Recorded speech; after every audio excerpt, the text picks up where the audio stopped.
How's everybody else? Everyone I associate with is thriving in abundance. Limitless. Hello, welcome. I'm Elaine, and I'm here to react to Our Kind of People, episode 11, season 1. It is not light that we need, but fire. Damn, yeah. Okay, so my feelings towards this show is I appreciate it. You know I love a Joy Morton. If you don't know, now you know. And the way he been playing this character had been the type of ruthless where you root for the bad guy a little bit. So it opens up with Yaya down to her daddy talking about some get Piggy out of jail, G. What you want to do? So he offered her the world. And he said, in exchange, I need you to leave. She go, damn. I knew who you were, but this is a disappointment. And the way she played that, brava, Yaya.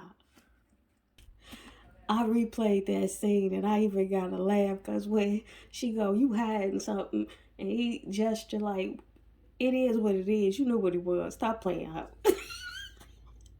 I think Joe Morton wanted to drop a tear right there.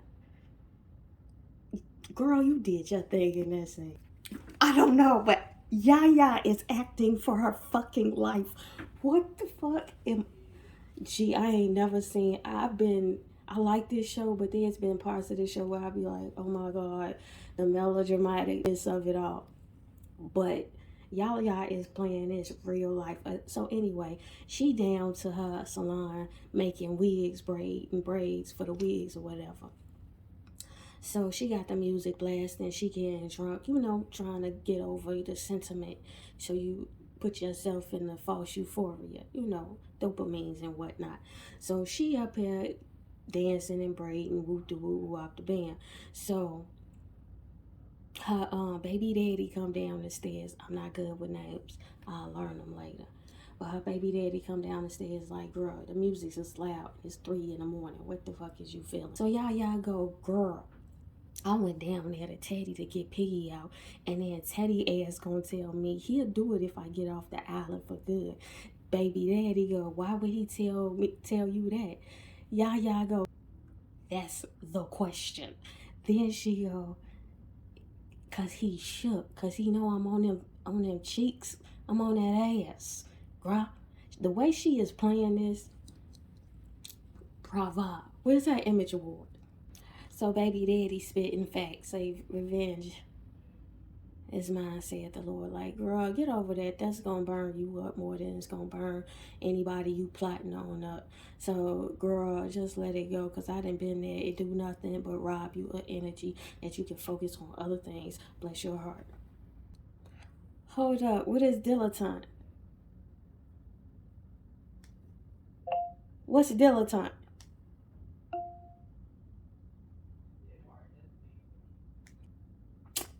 Don't do this. Don't play with my emotion. I hear a fancy word. I need to know her. Teach me. What is dilettante?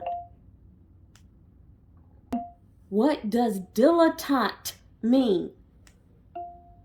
The preposition at is usually defined as used to indicate a point or place occupied in space, in, on, or near. The noun at is usually defined as a money of account of louse, the 100th part of a kit. I know y'all lying. I done asked 50 times. What does dilettante mean? This might answer your question. As a noun, dilettante is usually defined as a person who takes up an art, activity, or subject merely for amusement, especially in a desultory or superficial way. Thank you. As an adjective, dilettante is usually defined as. What does desultory mean? The adjective dissolute is usually defined as. What does the word spelled DESULTORY mean? Here's something I found on the web. According to wikipedia.org, desultory means lacking in consistency, disconnected, Desultory. random, and a philippic is a fiery, damning speech, or tirade, delivered to condemn a particular political actor. Okay, thank you. Give you more. What is fitful? The adjective fitful is usually defined as coming, appearing, acting, etc., in fits or by spells, recurring irregularly. Let me go back to watch that scene again. So, Teddy, Yaya Daddy, Joe Morton, was down there to the breakfast table with Morris Chestnut. Bless his heart and his dentist, 'cause he got some pretty teeth. He gloats as he signs these papers of Jack shares over to himself at the breakfast table. Of course, Joe Morton go, listen, nigga, you act like you've been in the end zone before, you know?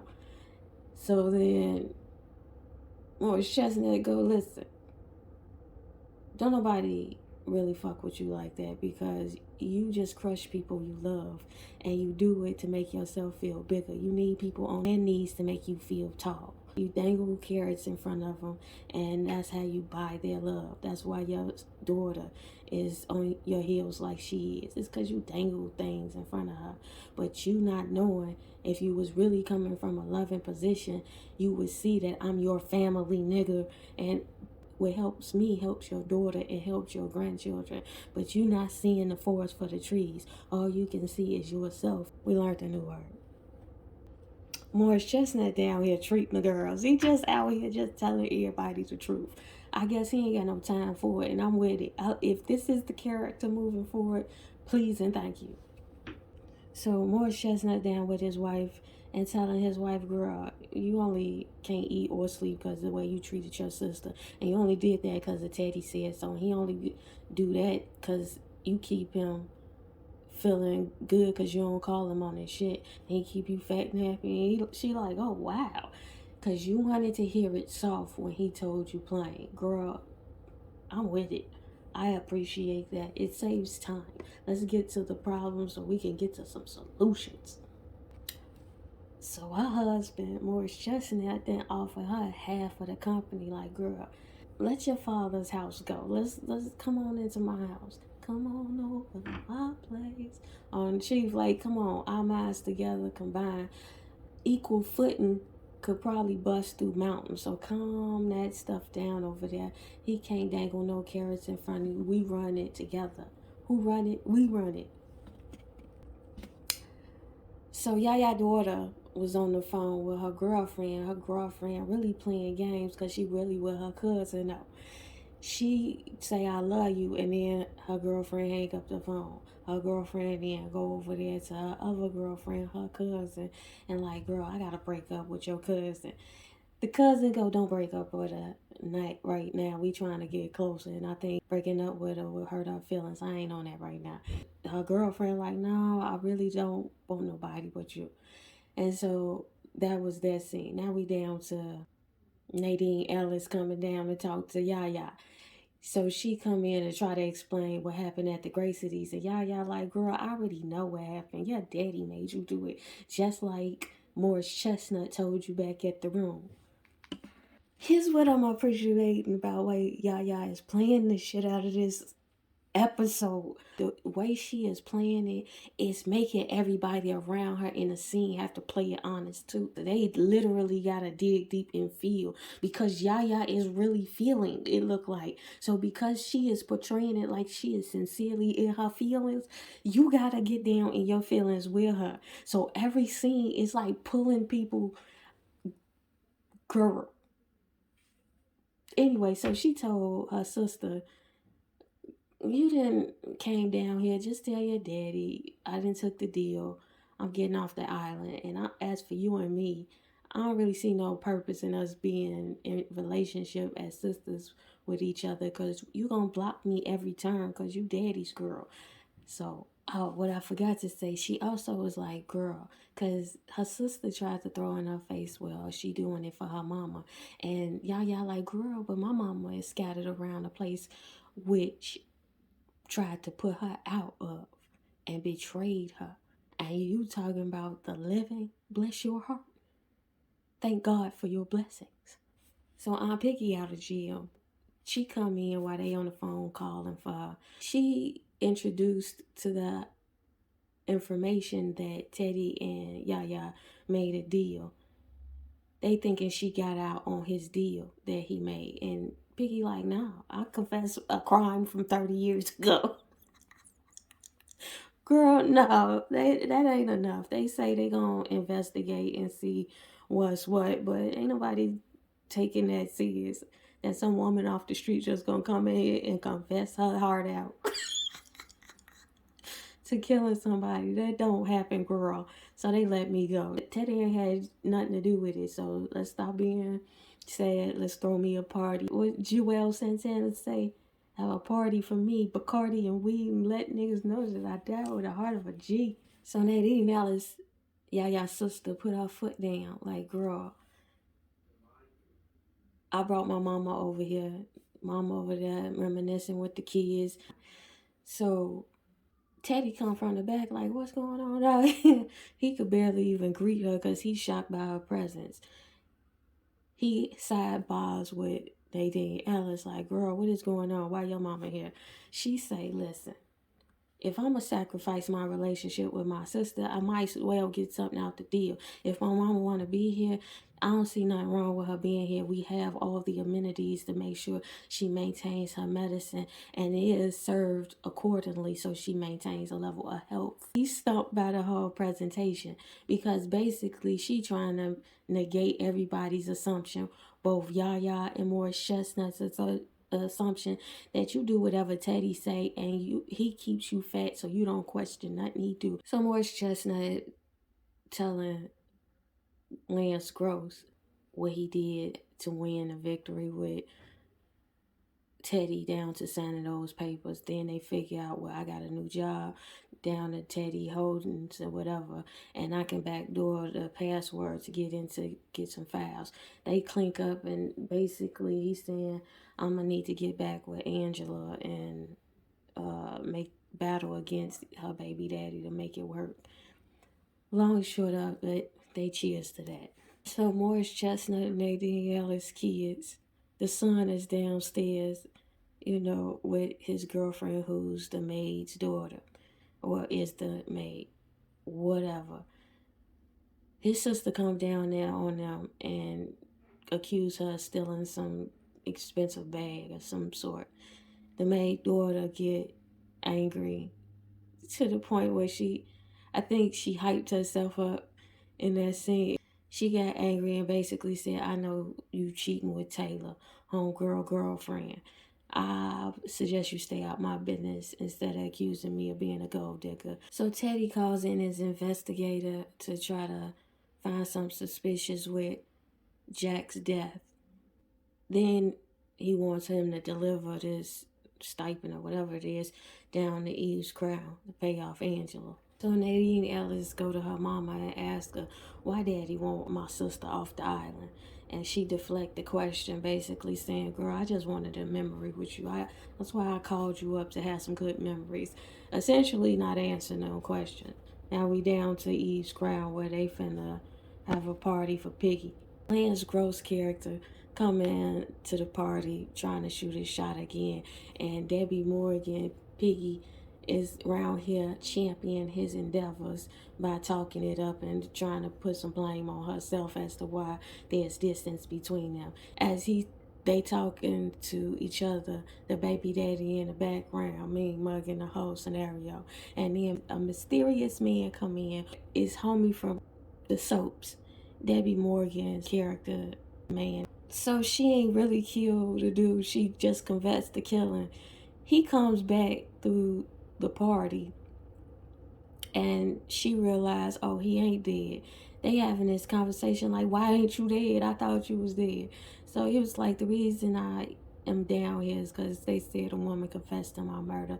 So I came down here to let you know that Teddy had told me to fake like I was dead in an effort to get you clean. She was like, I guess it did work, but I can't hardly believe this is even true. It is astounding, I will say. So the twins have an argument about the way she treated his girlfriend. She basically like, girl, I already know you. You my twin. I know the pattern. For some odd reason, you like the poor girls, whatever. But this poor girl don't know what's about to happen. You finna drop her in 2 weeks. And he like, girl, it's something wrong with you. Why you gotta be mean? So Angela texts Teddy, it must be a setup. I will keep my word. Thanks for with Piggy. Knowing what just happened, that homie ain't dead, and she already know. I want to see what this setup about. When Martin catches his wife, Nadine Ellis' mama, down there looking over the balcony, he go over there to dance with her, and he's apologizing for all he's done. She's like, I know, just dance with me. All the while this is going on, Nadine is catching a glimpse of this. Is everybody acting for their lives? Nadine see her mother in the chair and calling for her. Like, girl, come on. The ceremony finna start. Realize that she has gone on home to glory as she breaks down as any sentient being would. And she calls for her mama. So they fast forward the narrative a week later at the funeral, and twin sister comes down the stairs and trying to catch a word with the brother, and the brother like not trying to hear nothing from her, and she's saying like, it's our grandma's funeral, you can't be graceful with me right now.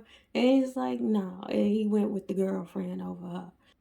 So we down to the bar where the dude that she thought she killed came by and basically gave her a gun that Teddy had when something about this gun is linked to Teddy and his leverage and whatever Piggy got with her niece. He was like, I thank Teddy, he gave me my life, but he never let you forget it. Like, he always holding something over your head. And I appreciate that being the pattern of the arc of the character in which we've seen him as well. So it's believable when people not in the character's presence say these things and you go, yep, I see that. So y'all daughter say, girl, if you don't get dressed for this funeral, because that's still your sister and you know what it is. I don't care what she made you feel, you know what she need. And that is by blood and by bond, y'all are sisters. So Leah, Nadine Ellis, is down there getting ready to go to the funeral. And as she get ready, she finds a letter from her mother. Her mother wrote her and basically said, girl, you did everything a daughter was supposed to do and you honored thy parents. But even though the scriptures say so, you might want to get from under your father's house, because anything with your father is going to wilt away because he need all the shine. Okay? As she goes and gets ready, her father comes. He then gets a phone call from that investigator. He wanted to throw a wrench in the proceedings of transfers of stock. What he then finds out is his daughter is linked to getting a key from Jack, because Jack wanted his daughter. So he was like, nah, girl, let's keep this between us. You can hold on to that. So they down to the film acting, okay? So the pastors do what he do. Joe Morton go to the speak his piece about his wife and how the family got the traits and whatnot. Down to the film, the cousin and the girlfriend touched the twin sister shoulder like, girl, we here for you. And then they all get up, put up their flowers and sing. And then Leah, Nadine Ellis, go to her mama coffin and tell her, mama, girl, you the strongest Mickey Vicky I really know like that. And what it really is I am proud to be your daughter. You hear me? So in that vein, I'm going to maintain your legacy. And as she has done or said that speech, she then turns around to get comfort. And at first she saw her father, but then as she looked up, she saw her sister, and she ran to Angela, aka Yaya, and they hugged. And then they acted, emotional, like Carl Thomas. So then Joe Morton comes their way as they're hugging, and Angela puts up her hand like, pause, sir, we got this handled over here. So that scene basically with the sisters hugging, I like this scene. And the reason I like it was it allowed you to see the love through the hurt. Like, yeah, she got fucked over by her sister, and yeah, this sister did make this home look something different. Whatever the case may be, as to the animosity that one may have for another. The reality is, in a moment of need, who do I run to? Who has the love for you in those moments that even in the pain, even if y'all ain't fucking with each other, it is available. You know, there's a reservoir of safety there. Anyway, that was precious. Now we down to the kitchen, Yaya kitchen, and P showed Yaya the gun and was like, basically, this is Teddy gun, ho. And this is the gun that he told the dude that I was supposed to have to kill. He said Teddy told him to hide it when the night your mama was arrested. So it must have been used in a crime and he don't know no more. So Yaya go, girl, this it. This that ammunition I need. Low-key though, the way everybody acting for their lives in this freaking episode, the acting was superb this episode. Superb. If y'all don't get a second season, I know something. Everybody was acting down there, and it started with Yaya in that scene when she was like, my God, the disappointment you are. Bless y'all hearts. Y'all should get another season worth of a job for that, because y'all did that. And to the ethos, tell the future I said so.